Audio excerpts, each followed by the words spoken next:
Beautiful girls all over the world. Waar dreamt er nou net van? Kroond worden ta Miss Friesland, Nederland of zelfs Miss Universe?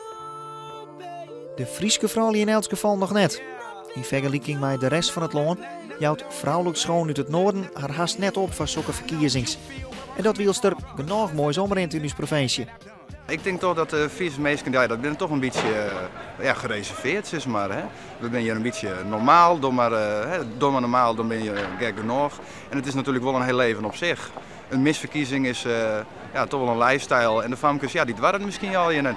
Dus daarom zijn we nou op zoek naar de famkes die het wilden waren. Het marketingbureau Identity Creators uit Drachten zal nou de Miss Friesland verkiezing organiseren.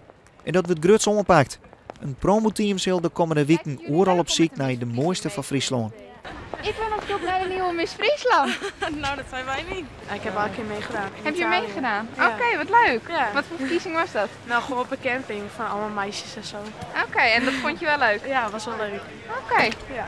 Onder oren Boukje Boerma van Houderwiek. Miss Friesland in 2008 wordt inzetten. Ze weet er zelfs alles van. Een goede mis met een hele mooie uitstraling. Hè? En het moet een heel intelligent famke wezen. En we zien je natuurlijk een famke tussen de 18 en 20 jaar oud. Ze mij net trouwd wezen en ze mij ik nog niet ben. Hè? Ja, want het mis moet wel een beetje inhoud hebben. Dat is net alleen maar een model. Nee, zeker niet. Een mis moet zeker inhoud hebben. Ze moet weten wijzen hoe het praat. We hebben nou eerst mee beginnen, is dus mij het promoteam. Dus we gaan actief dus dit op. We gaan eigenlijk naar alle plakken hier in Friesland. Mij datzelfde promoteam, mij flyers, mij posters. En we gaan echt op zoek tot en met de castingdagen. Maar wij willen de Miss Nederland hier vinden in Friesland, omdat de mooiste famkes gewoon in Friesland komen.